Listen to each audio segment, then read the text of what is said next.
We've got a really exciting lecture tonight. The format of the lecture, first, they're going to take a little longer, they said, than normal, because they have some beautiful pictures, apparently, and charts and graphs. If you need to leave during the lecture, please feel free to leave. But they're going to be talking for about 50 minutes, and then we will do about 10 minutes of moderated questions from the audience, and then I will try to adjourn us at right about 7:34. Does that sound good? According to that clock. Okay. So be watching that clock if you're interested in when we're really going to be finishing this lecture. I want to thank Scott Tappa, who is my marketing person in my college, and our video team back here, Michael Martin being the head of that. And I also want to talk a little bit about the background of our speakers tonight. Eric Larsen is actually in my home department, which is Geography and Geology, and I am a member of his department, even though that I'm not a voting member. I am actually tenured in your department, don't forget that. Eric received his PhD in physical geography from Oregon State University in 2001. Beavers? Go Beavers? It's the Beavers, yes. He is currently a professor at UWSP's Department of Geography and Geology, teaching courses in physical geography, remote sensing, cartography, and field sampling techniques. His research work is centered around albatross populations in the Southern Ocean and on the topic of tonight's talk. So he's done several different things.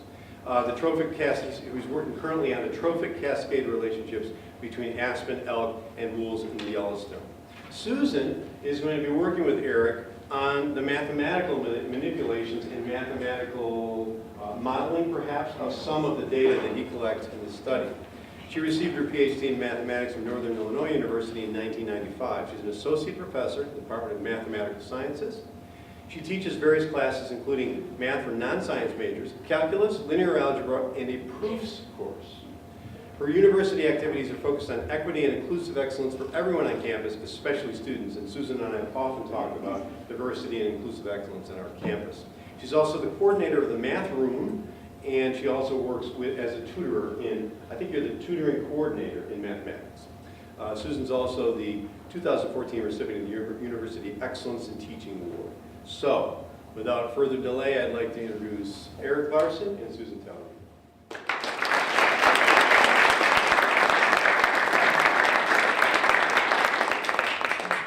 Well, thank you all for coming, and I'm very excited to present this lecture. I think you'll find it very interesting. Okay, speak louder. So, Eric and I will be talking about aspen, elk, and wolves in Yellowstone. And some of you maybe have been looking at that picture and see hidden animals. And pay attention to that, and you'll see that slide some more throughout the presentation, and we'll go back to the hidden animals. So hundreds of thousands of people visit Yellowstone every year, close to 1 million people. And they go for the thermal features, such as this geyser. I walk back and forth. I'm going to have to be careful not to trip over the cord. Such as this geyser, Minuteman Geyser, or the incredible scenic wonders. And this is the Grand Canyon of the Yellowstone. And this is from a vantage point called Artist Point, and we'll see a painting from this vantage point a little bit later. Or the wildlife, such as the elk or wolves. So tonight I'll talk about the park history, focusing on the management or lack of management or mismanagement, as the case may be, of Yellowstone's natural resources. And then Eric will be talking about the history of the aspen forest within Yellowstone, and also the trophic cascades and the role of the predators, the reintroduction of the wolves and such in shaping the character of the northern range aspen forests. So before we talk about Yellowstone National Park, we need to acknowledge that years and years before European Americans came through, it was occupied by several Native American tribes. And there are just a couple mentioned here: Blackfeet, Bannock, Crows, Shoshones, sheep eaters. And we see a camp here way back in 1870. So Lewis and Clark, in their expedition, they actually did not go through Yellowstone. They came very close. And right about here, Livingston is about the closest that they came. One of their expedition members, however, John Coulter, their lead guide and scout, did go through, did explore Yellowstone. He was honorably discharged by Lewis and Clark, and he joined 2 trappers and went along the Yellowstone River and into Yellowstone, and he's the first known European American to go explore the Yellowstone area. And here is Jim Bridger, and in the 1830s he explored the Yellowstone area, and he would go back with tall tales of waterfalls spouting upwards and petrified birds and trees and beavers, and few believed his tall tales. So by the early, about 1870, enough Europeans had been exploring the Yellowstone area that the United States government decided that a thorough investigation was necessary. So they put together an expedition, and Ferdinand Hayden was the head of the expedition, and we can see the route went along and near the thermal features of the park. So Hayden brought along scientists, zoologists, botanists, geologists, and also a photographer, William Henry Jackson. And we look at the photo equipment. That's quite a bit more substantial than what a photographer of this day would carry, but they had a mule to carry it. And here is one of William Henry Jackson's most famous photographs, and that's of the Yellowstone Falls. And here, Thomas Moran, a painter, was also brought along on the expedition. And this is one of his most famous paintings, the Grand Canyon of the Yellowstone. And this is from that vantage point, artist point. And that painting was purchased by the US government for $10,000, which is an enormous sum back then. And that painting is the first non-portrait painting to be hung in the Capitol building.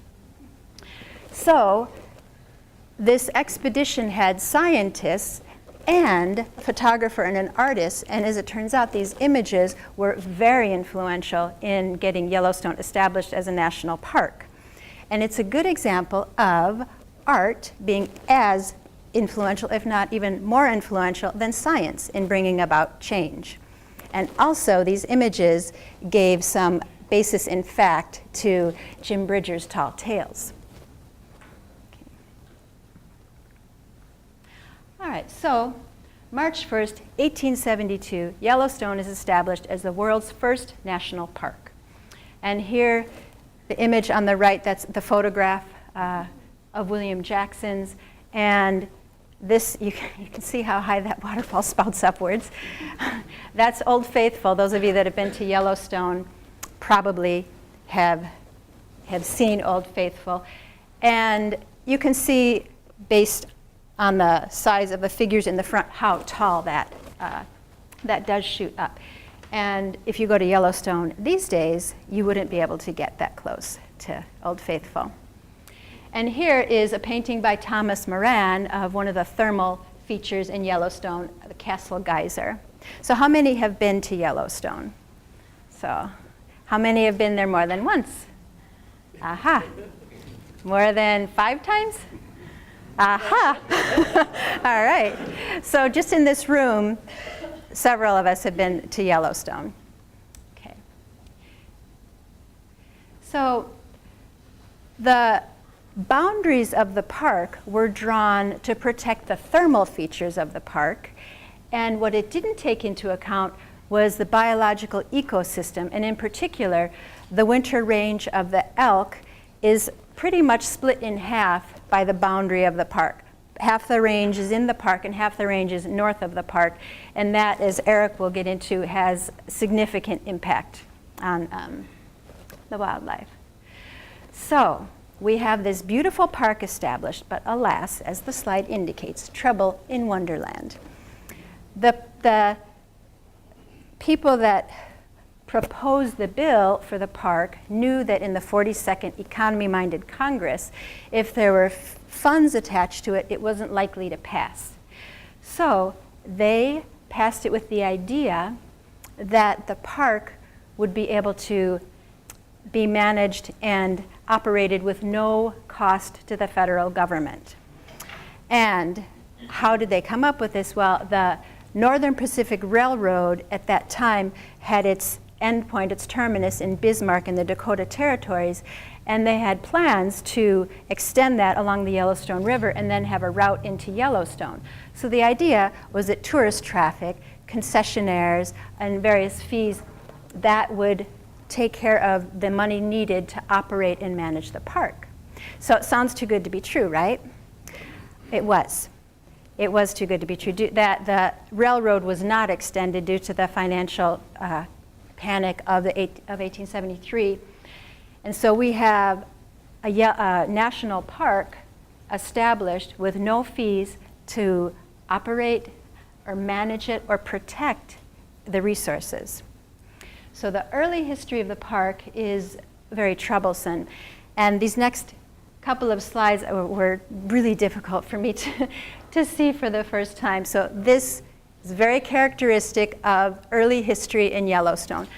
Wanton destruction of wildlife. There are no laws preventing the killing of wildlife, no laws preventing the extraction of resources. Large swaths of timber were cut, removed, and sold. Thousands upon thousands here, William Strong. This is just in one area, Mammoth Hot Springs. During one winter in Yellowstone, over 4,000 elk were killed. Okay. And also some of the thermal features were starting to get destroyed because tourists would go and chip, little souvenirs to take out. So wildlife destruction, resources being extracted, and thermal features being destroyed. Here's another slide, difficult to see. Bison on the plains being killed. And there was a market hunting era where market hunters would come through and kill thousands of animals. And not just elk and bison, but essentially any animal that had a hide that they could sell. So they would kill the animals, take the hides, leave the carcasses, but before they left the carcasses, poison them with strychnine. So they're taking the animals that they're taking for the hides, killing them, but also any scavengers that would be feeding off those carcasses would also be poisoned and die. So this would include wolves, it would include grizzlies, it would include not only mammals, but owls, eagles, ravens, etc. So massive destruction. And at this point, no laws to prevent it. So the situation, another difficult slide. The situation got so bad that in late 1800s, the government brought in the U.S. Army to help protect and manage the area. And for the first 8 years, this is a 30-year period that the U.S. Army managed Yellowstone National Park. For the first 8 years, they had no legal framework to arrest, fine, prosecute poachers. Okay, so the best they could do would take the poacher, expel them from the park, confiscate their equipment, and that's it. So the poacher could go buy some more equipment and come back to the park the next day. Okay. And again, this is kind of a difficult, another one to see the bison head there. Okay. So 8 years later, the Lacey Act was passed. And this was to protect the birds and animals, the wildlife of Yellowstone National Park, except dangerous animals. Those 3 words had enormous impact and just devastating effects for dangerous animals of Yellowstone. And it was up to the commanding officer of the Army to decide what animals fell into that category. And then the National Park Service, about 30 years later or so, established in 1916. So there was a couple-year overlap as the Army pulled out and the National Park Service took over. Okay. So here, the U.S. Army had an aggressive campaign against coyotes. They went after them with guns, traps, poison, and again, the coyotes that were poisoned, anything that fed off of them was also poisoned. So they went aggressively pursued coyotes to eradicate them from the park. And this was the beginning of a long, long stretch of predator eradication from Yellowstone National Park. And the U.S. Army is not thought to be a cause of a lot of wolf mortality. Definitely coyotes, but not so many wolves from the U.S. Army. National Park Service took that over. So here's a brief timeline. Here we have, this is in the Army era. They went after animals of fang and claw, as they were called, the dangerous animals. So that included coyotes, wolves, mountain lions got added to the list, bobcats, and the mountain lions are elusive creatures. Anyone that has cats, you know cats are elusive. So the Army brought in specially trained dogs, lion hounds, and unfortunately they were very successful in killing the mountain lions, and they were almost exterminated by 06, and 65 mountain lions, which may not sound like a big number, but mountain lions, they're not a numerous creature, so that really is quite a large number of mountain lions killed. And then here we have the National Park Service right about when they took over. 2 rangers, their sole job description was to kill the coyotes, the wolves, and the mountain lions. And then by 1918, at least 45 wolves were killed. So the National Park Service, in earnest, went after wolves. Okay. So this slide, if you just look at the pictures, it's kind of heartwarming. The puppies, look at the puppies, look how cute. Look at the man holding the puppies, he's smiling. And look how pleased, they're so cute. But then, the text in the context is that those wolves were captured for the purpose of exterminating them, and they were killed. By 1926, no wolves left in Yellowstone National Park. They were completely eradicated.